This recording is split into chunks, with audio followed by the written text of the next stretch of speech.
Hello and welcome. I'm Tisha. Here on Reddit Stories with Tisha, we listen, think, and chat in the comments. If you'd like more, consider liking and subscribing. Let's begin with today's first story. I love Amy. She's brilliant, driven, and the kind of person who can memorize a workflow and execute it perfectly every single time. She works in a clean room where even a stray speck is a big deal. At home, she keeps that same standard. Immaculate floors, sparkling counters, not a dish left to air dry. Her toothbrush lives in a zip-top bag outside the bathroom. She showers 2 or even 3 times a day. The car mats look brand new, like the dealership just peeled the plastic off. She hand washes every outfit right after she wears it, like laundry is a sport, and she's in training. It's impressive, and honestly, a little intimidating. Me? I'm tidy, not a tornado. I don't have leaning towers of pizza boxes or sinks full of mystery bowls. Still, I'm not living under laboratory protocol. I can relax if a little dust shows up on a shelf. I can tolerate a dish air drying. I won't collapse if a footprint appears on a rug. We've started talking more about the future. The kind of conversations that sneak up on you and then suddenly demand answers. Where to live, how we split holidays, whether we want kids and when. Amy wants kids, desperately. I do too. That's not the problem. The problem is what she thinks life with kids looks like. She has never been around babies or toddlers, not really. She imagines a home that stays as pristine as it is today, with a child who is tidy by nature and never tracks the outside world indoors. She believes with enough effort, we can have both. Spotless house, spotless kid. I grew up as the oldest of 4. I'm also the oldest cousin in a busy extended family. My memories of childhood include diaper explosions during road trips and a niece who thought nail polish belonged on anything that could hold still for 2 seconds. I started babysitting in middle school. Kids are beautiful chaos. That's part of their job description. There is no such thing as a clean toddler for more than 10 minutes at a time. They explore with their hands. They test gravity with juice cups. They feed the floor because it looks hungry. They bring the backyard inside like it needs to meet the kitchen. It isn't bad training. It's brain development. It's motion without perfect control. I tried to bring this up gently. I asked how she sees the day-to-day going. Diapers, spit up, crumbs that multiply even with constant sweeping, sticky fingers that discover walls like they're a new continent, random treasures like pebbles, petals, or yes, the occasional frog, smuggled inside a pocket with deadly seriousness and total joy. She told me those are the children of people who don't set boundaries. She said, if parents are strict enough, kids learn to be neat. They won't make those messes. She said we just have to work at it. We have to work. A-T, it. I told her toddlers don't have full impulse control. They don't have adult motor skills. Their brains are still wiring up the systems that allow them to carry a cup without checking if their elbow is about to catch the table edge. You can teach routines. You can guide, but you can't install perfection in a 3-year-old like a software update. She heard something different. She heard that I was saying she couldn't handle motherhood. She heard that I wanted permission to be sloppy. She heard that I was trying to talk her out of kids altogether.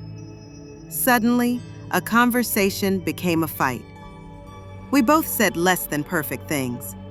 I emphasized mess, and she heard failure. She emphasized training, and I heard control. I walked away wondering if I was being unfair because of how I grew up. We were rural and poor, and everything in our house had to work twice as hard for half as long. Maybe my baseline is messier. Maybe I'm projecting. But here's the truth underneath my panic. I want to build a home with Amy that feels human, not careless, human. A place where a kid can sit on the kitchen floor with a bowl and learn how to pour cereal without all of it landing in the bowl on the first try. A place where a grape rolls under the stove and the world keeps spinning. I know there's a middle ground. Routines exist for a reason. Shoes off by the door. Food stays at the table. Crayons live on paper, not walls. These rules help. They don't guarantee a museum exhibit. They create a home where learning is possible, and cleanup is normal, not a crisis. Kids respond to structure, especially when it's consistent and warm. The sticking point is expectation. If Amy expects a dust-free, smudge-free day every day with a baby and then a toddler in the mix, she's going to feel like she's failing all the time. That would be heartbreaking. It would drain the joy from moments that are supposed to be silly and alive, and yes, a little sticky. I think about the first time a toddler tries spaghetti with red sauce. That face, those hands, that shirt that will never be the same again. It's a mess. Plus, it's a milestone. Coordination is being built. Autonomy is being tested. Taste buds are celebrating. If we frame it as catastrophe, we miss the point. If we frame it as growth with a side of soap and water, we're fine. When I tried to say this, she doubled down. Those examples are what happens when parents give up, she said. My kid won't be like that. I could see the fear in her eyes. It wasn't arrogance. It was the terror of being overwhelmed by something she couldn't outrun with discipline and bleach. I took a breath and tried a different angle. I told her I get why her environment matters. Clean is how she calms her nervous system. Clean is proof the world can be made orderly. The clean room at work probably feels like sanity. The apartment does too. I respect that. I want her to have the comfort she's worked hard to build. But children are not an environment. They're people with developing bodies and elastic minds. They don't color inside the lines because we will them into it. They color outside the lines because that's what discovery looks like. Sometimes they don't color at all and eat the crayon. Then you learn which brands are non-toxic and you move on. I suggested some practical compromises. Baby safe zones that are easy to wipe down. Closed storage for art supplies. Washable slipcovers. A mud mat at the door that gets a daily shake. A routine where one of us does bath and the other tackles the dishes. Then we meet for bedtime stories. Not a battlefield, just a system. She heard the word system, and for a moment the tension eased. Systems she can do. Schedules she can do. The idea that we plan for the mess rather than retreat from it seemed to take a little weight off her chest. But then she asked, "What about the car?" I said we can have a dedicated seat cover and a small caddy with wipes, a spare shirt, and a bag for laundry. She seemed relieved, then tense again. And the couch? Washable covers. The floors? A weekly deep clean and quick nightly sweep. The walls? Magic eraser, used calmly, not like an alarm bell. The deeper layer, control versus acceptance, still hovered between us. I told her acceptance isn't surrender. It's weatherproofing. It's choosing to love today's stage for what it teaches, rather than resenting it for what it costs. There will be days the dishwasher runs twice. There will be nights we high-five because everyone made it to bedtime and the living room looks like a toy factory exploded. There will be weekends the house is quiet and we reset everything in an hour, ready to start again. She asked if I was saying she has to get over dirt. I said yes, with love. Not because cleanliness is silly or because her standards don't matter, because children aren't built for perfection, and the pursuit of it will break her heart. Getting over dirt means letting connection outrank control. It means choosing comfort over display, learning over optics, joy over the illusion of flawless. She fired back that I was calling her unfit. I told her that wasn't true at all. I told her she would be a thoughtful, attentive mother. She would notice the cough before I did. She would have sunscreen in her bag every time. She would plan snacks with the kind of care other people reserve for surprise parties. Her attention is a gift. I don't want to dim it. I want to aim it. We sat in the quiet. The apartment hummed. I could hear the air purifier breathing like a calm machine. Finally, I said, I'm afraid of losing you to perfection. I'm afraid you'll spend our child's earliest years fighting a war against fingerprints and miss the person making them. She stared at the table, then at me. I'm afraid of drowning, she said. I'm afraid I won't be able to keep up, and it'll all fall apart. There it was. Not defiance, fear. Not a lecture, panic. I reached for her hand. Then let's plan for the mess. Not as defeat, as design. We'll make a home that absorbs life and bounces back. We'll buy the good stain remover. We'll pick a couch that forgives. We'll run the washing machine like a gentle drumbeat. And when it's overwhelming, we'll ask for help. We talked about learning curves, about how you don't have to be good at something on day 1 to be great at it by year 3, about how clean enough is a moving target when sleep is scarce and growth spurts are loud. We talked about how structure can be a kindness, not a cage. Shoes off at the door is not a moral stance. It's a practical way to lower friction. I told her the goal is a kid who can make a sandwich without fear, not a home where a crumb is treated like a crime scene. A kid who learns to wipe up spills because that's what we do together, not because they're terrified of getting in trouble. A kid who can sit in grass and not worry about what the blades are doing to their outfit. She asked if I thought she couldn't change.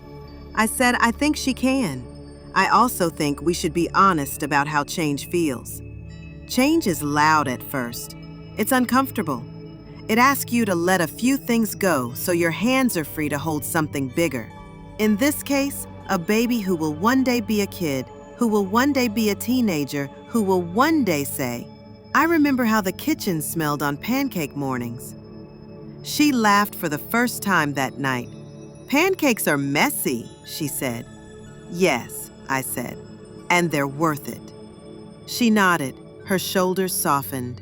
The zip-top bag with the toothbrush stayed on its shelf, but I could tell a new idea had landed nearby, making room for itself. We sketched a first draft of family clean, different from clean room clean. Wipeable high chair, a basket by the door for tiny shoes, a hamper that doesn't judge. 2 or 3 daily anchor tasks, dishes, floors, laundry, kept light enough to carry. We agreed to revisit and adjust instead of clinging to a plan because it looked good on paper. We promised to call a mess without calling it a failure. I told her I'd stand with her in the hard parts. I'd take the gross diapers without flinching. I'd do the car seat cleanouts when the cracker dust rises like a tiny desert storm. I'd steam the floors while she bathes a wiggly toddler, and we'd meet up after, tired and laughing, to read a book that inevitably has something spilled on the cover. We'd be on the same team, not rival managers charting each other's mistakes. She asked for one assurance. If it overwhelms me, she said, don't say I told you so. Just help me reset. I promised. I asked for one too. When I say it's okay to leave a dish for the morning, I said, let it be okay. She promised. We closed the night with something like a truce, and something more like a path. Not a guarantee, a practice. A house that looks lived in by people who love each other and are learning together. A standard that flexes with the day. A home that knows how to be clean and how to be kind. Here's what I know now. Wanting a spotless life is a way of reaching for control when the world feels messy. But kids aren't a mess to control. They're a relationship to build. If we can remember that, the rest is technique and teamwork. The floor can be mopped. The wall can be wiped. The shirt can be soaked. What matters is who feels safe in the middle of it. I'm not asking Amy to abandon what makes her feel steady.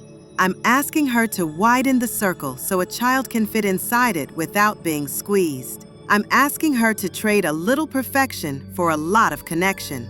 I'm asking her to let a grape roll under the stove once in a while and still call the day good. If we can do that, then the house will be clean enough and the kid will be loved enough. We'll keep the good habits and retire the impossible ones. We'll laugh at spaghetti faces and keep a stack of washable bibs within reach.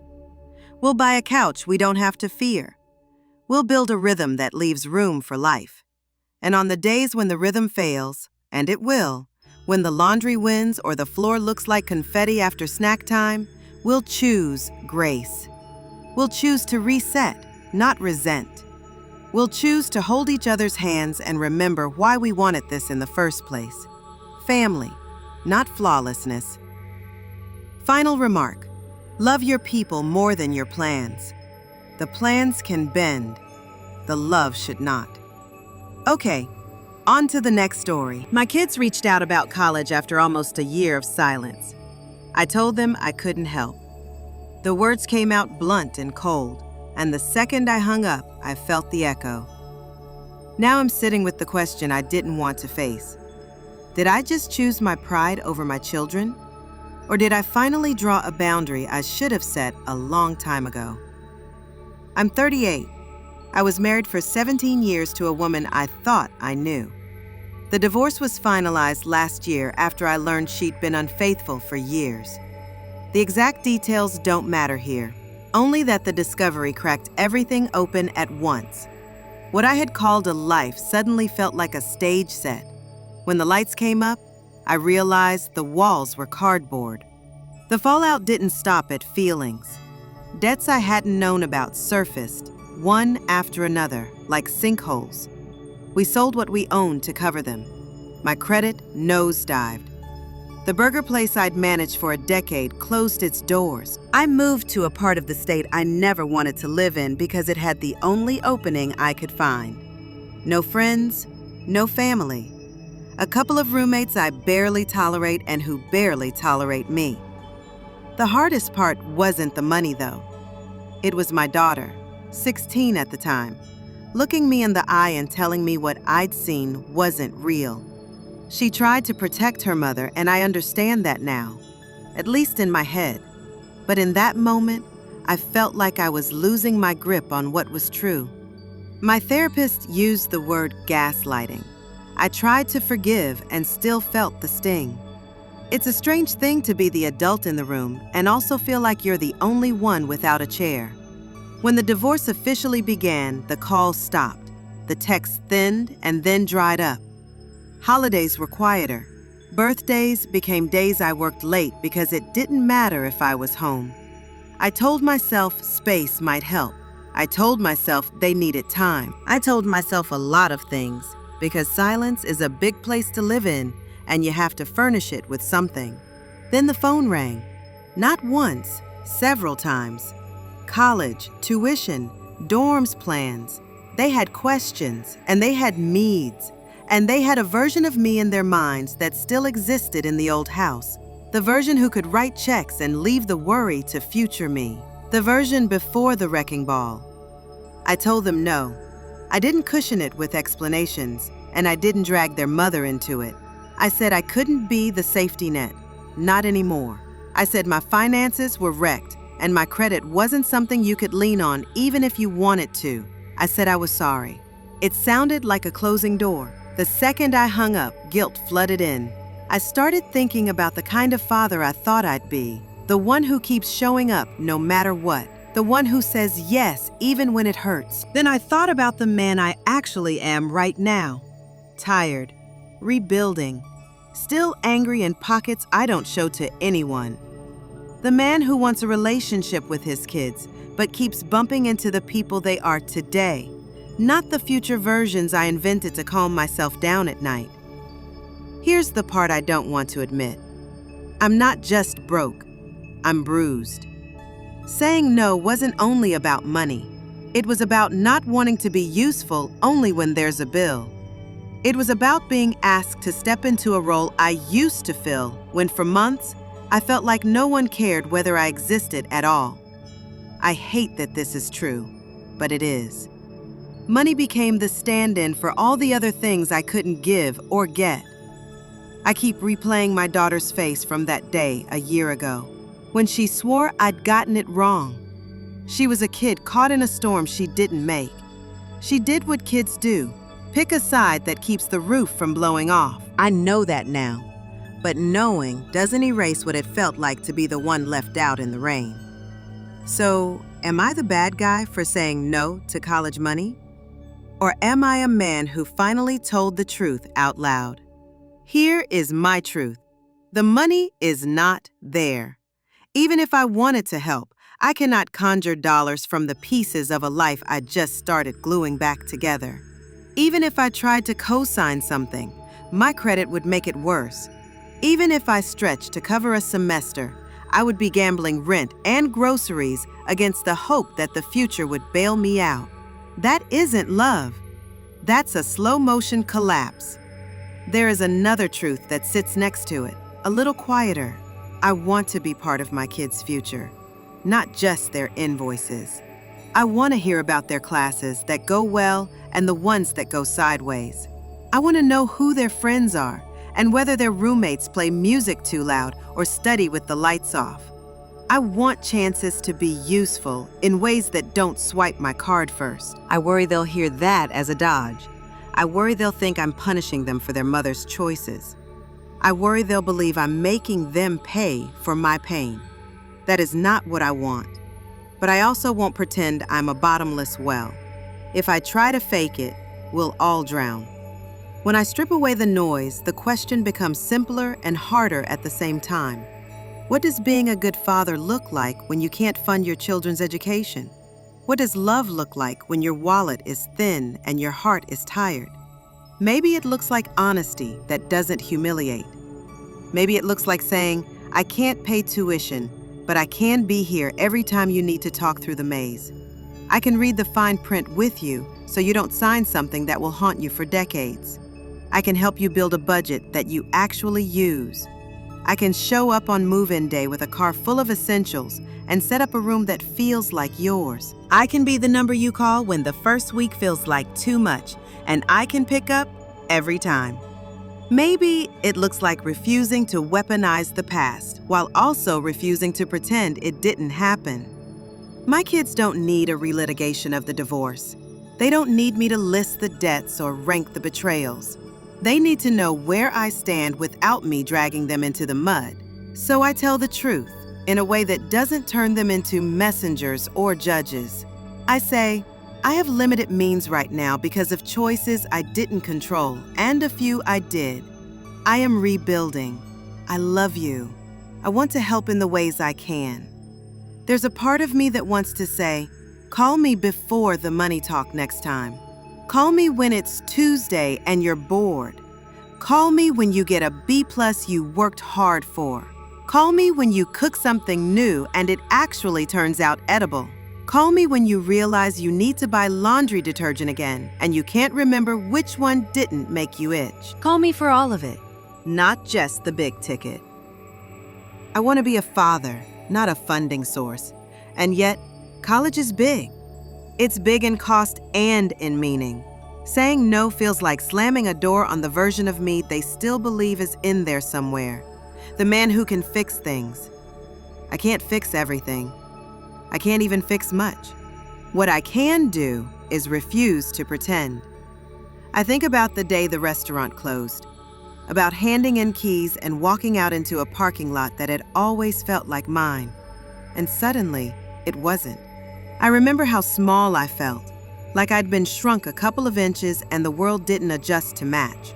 That's the day I promised myself I would stop acting like the guy who had answers he didn't have. I promised I would stop paying for quiet with money I didn't own. I don't want to punish my kids for my ex's decisions. I also don't want to punish myself by agreeing to be the man I no longer am. Somewhere in that tension is a path that looks like adulthood. So I'm going to call them back. I'm going to say the part I didn't say the first time because I didn't trust my voice to hold steady. I'm going to say, I love you. I can't pay tuition. I can help you build a plan. I can walk with you through the applications and aid and the reality of what numbers mean. I can be present even when my bank account is not. If you're angry, I'll hear it. If you're disappointed, I'll sit with that too. If you don't want to talk to me for a while, I'll keep the line open and the ringer on. I'm also going to say the thing that scares me. I'm going to say, it hurt when you vanished. It hurt to feel like I existed only when a check was needed. I'm not saying this to blame you. I'm saying it because I want something better than transactions between us. I want a relationship that can survive the parts of life none of us planned for. If they ask why I didn't tell them about the debts, I'll say it wasn't their burden to carry. If they ask whether this is their mother's fault, I'll say marriage is complicated and I'm not putting them in the middle. If they ask whether I'm choosing myself over them, I'll say I'm choosing the truth over a lie that would collapse under us all. Maybe they'll accept it. Maybe they won't. Maybe the next silence will be shorter, maybe longer. I can't control that.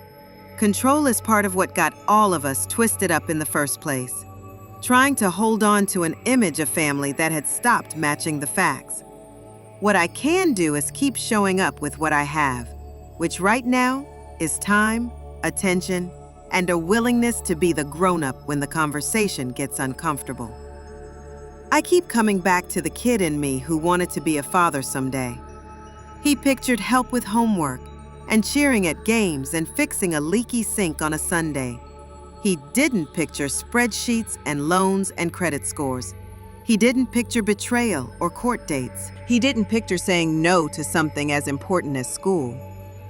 If I could talk to him, I'd tell him this. Being a father is not measured only in dollars. It's measured in whether you tell the truth and whether you keep trying to love people when it's complicated. I am still learning how to do that.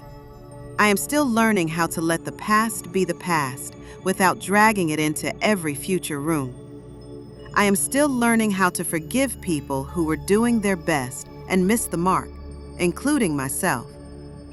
If you want a neat ending, I don't have one yet. This isn't a story with a bow.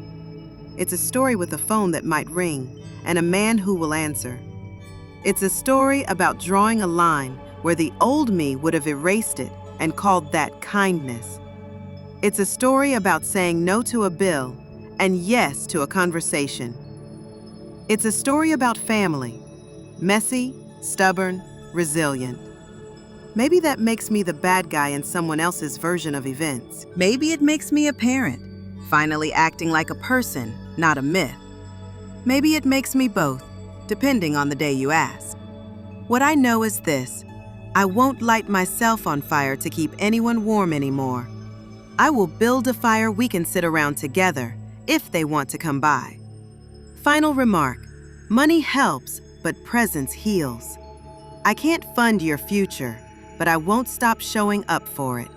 Now, the final story. The night I slipped the ring onto her finger, she cried happy tears. The very next day, my mom pulled into the restaurant parking lot, lifted her hand, and flashed a brand new diamond ring through the window, like a spotlight on a stage that didn't belong to her. We always knew we'd get married. We share a home, a life, and a little one. Money's tight, so my fiancé said lovingly, "Skip the ring, save for the wedding." I heard her, and I still wanted to give her something special. I asked my mom to help me look.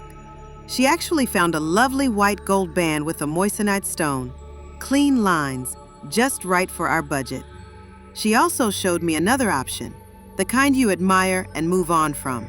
A white gold ring with VS diamonds priced around 1,850 pounds. Beautiful, not realistic. I ordered the moissanite. Saturday night, I cooked dinner, we laughed over the plates, and I opened a small box that felt enormous.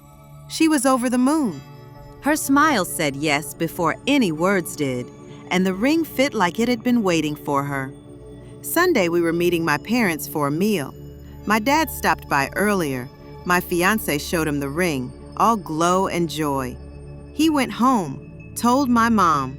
We drove to the restaurant, parked, and there she was, my mom, waving her hand so we could see. She had bought herself the diamond ring she'd shown me, and she wore it like a headline. Something in me sank.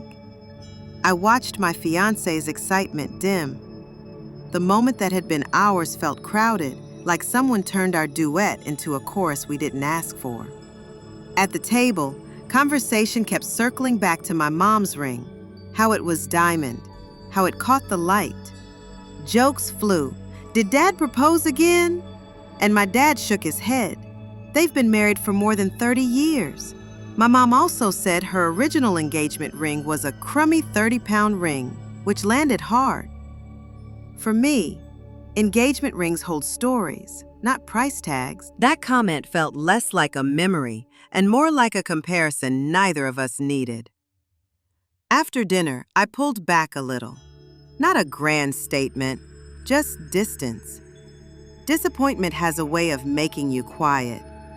A few days later, she called, asking why I was off. I told her. I said it felt like she took the spotlight from a once-in-a-lifetime moment.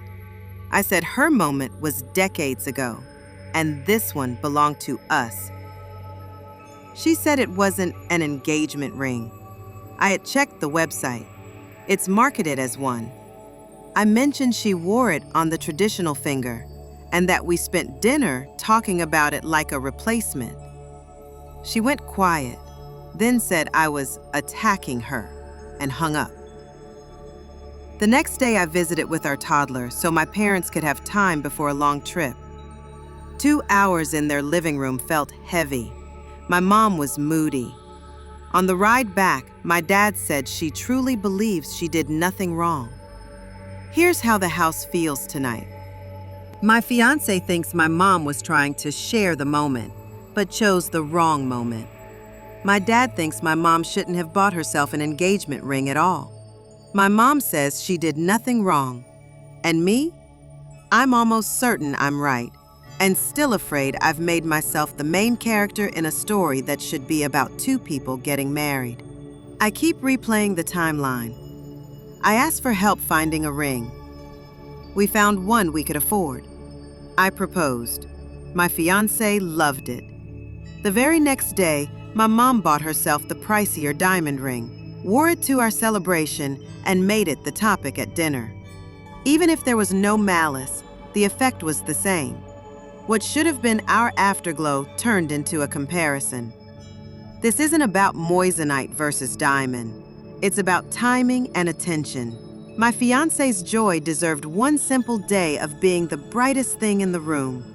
Instead, the room stared at someone else's hand. I know what some people will say. She can buy what she wants with her money. True, adults make their choices. But manners live in the spaces where rights and relationships meet. You can do a thing and still choose not to. Because love is bigger than a receipt.